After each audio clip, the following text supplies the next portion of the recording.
Hi, I'm Jeff Richards and welcome to Japan Today Spotlight. The Osaka World Expo kicked off on April 13th and runs for 6 months, wrapping up on October 13th. The event is being held on Yumeshima, a man-made island in Osaka Bay, and features participation from 158 countries and regions. Organizers are aiming for 28.2 million visitors, but the road to opening day has been rocky. With a ballooning price tag of 235 billion yen, about $1.6 billion, many are asking the same thing they asked after the Tokyo 2021 Olympics. Are these massive events really worth it? In this week's Japan Today Spotlight, we're looking at the Expo's growing pains, the visitor experience so far, and what's next for the man-made Yumeshima Island once the gates close. Now, Japan has hosted the World Exposition twice before, in Aichi in 2005 and famously in Osaka back in 1970. That 1970 event became a symbol of Japan's post-war rise.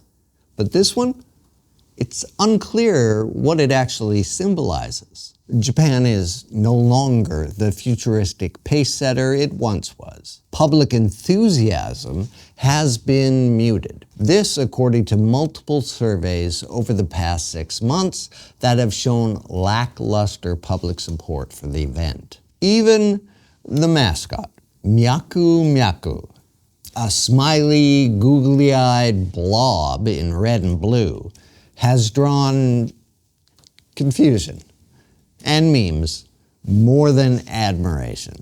I don't know. Does it look like a happy virus?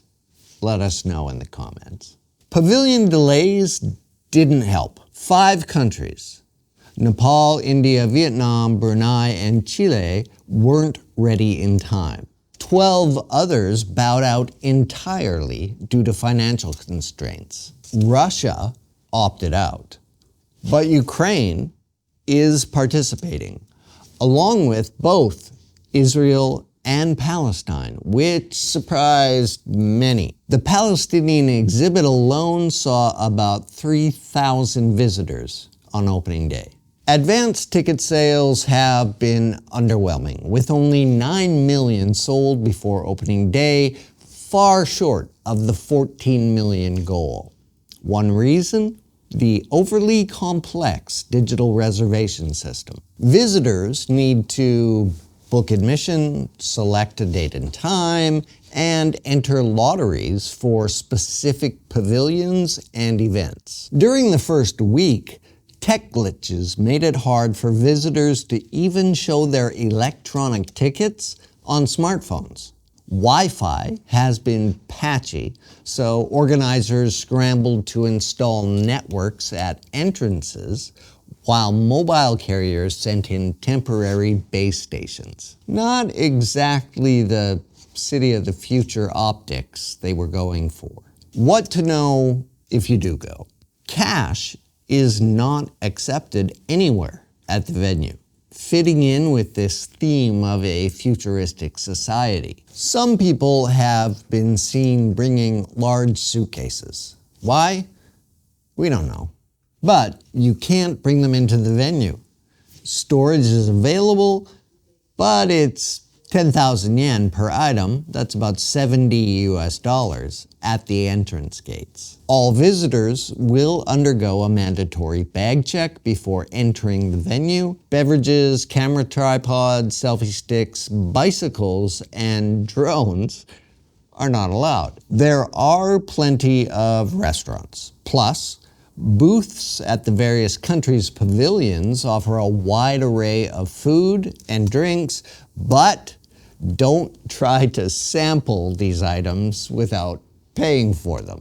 An 83-year-old Japanese man was arrested for walking off with a jar of honey, and he had several other unpaid souvenirs in his bag when it was inspected. My editor tells me you don't want to end up in the crime section of Japan Today.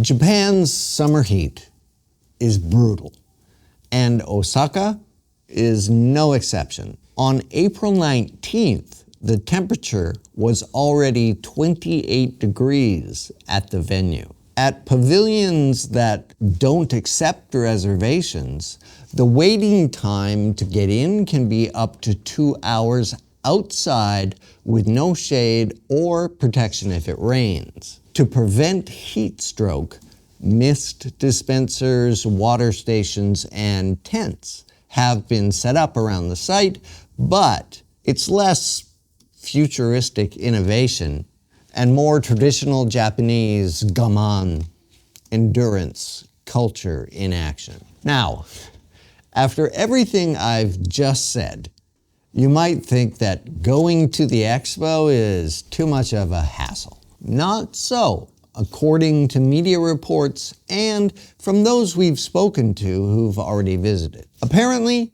there are some pretty impressive things to see and do at the various pavilions. The wooden Grand Ring, for example, which has a circumference of 2 kilometers, encircles the pavilions, and its sloping roof, 20 meters tall at its highest point, doubles as a skywalk.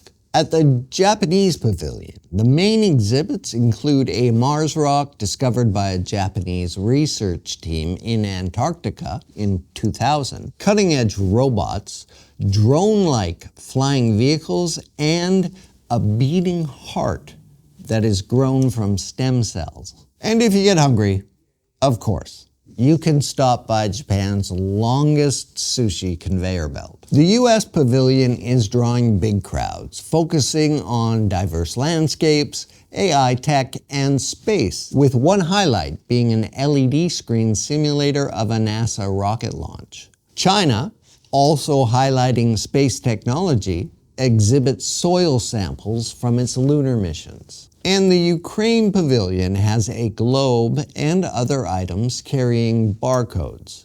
By scanning them, visitors can see videos showing people's lives at war and their reconstruction efforts. So, are expos worth the cost? The Japanese government estimates the event will have an almost 3 trillion yen, $20 billion economic impact based on the visitor target of over 28 million people. The Resona Research Institute projects 3.5 million international visitors will spend around 293 billion yen.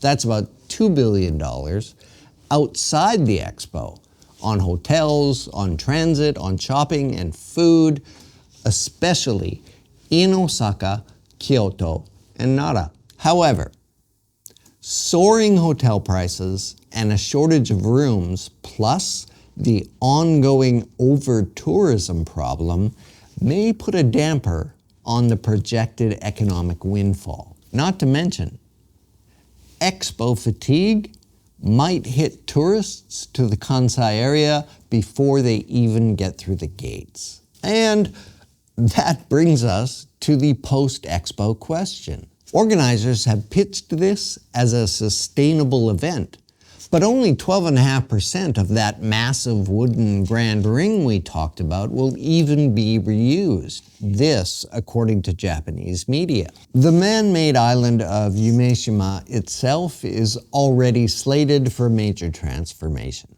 By 2030, it will become Japan's first casino resort. The project, led by MGM Resorts and Oryx Corporation, is expected to cost nearly 1.3 trillion yen. That's over $8 billion.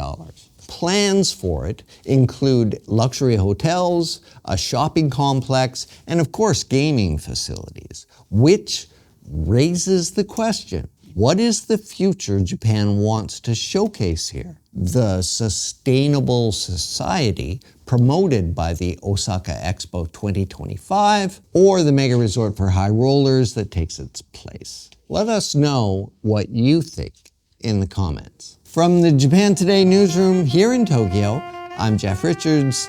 See me next time.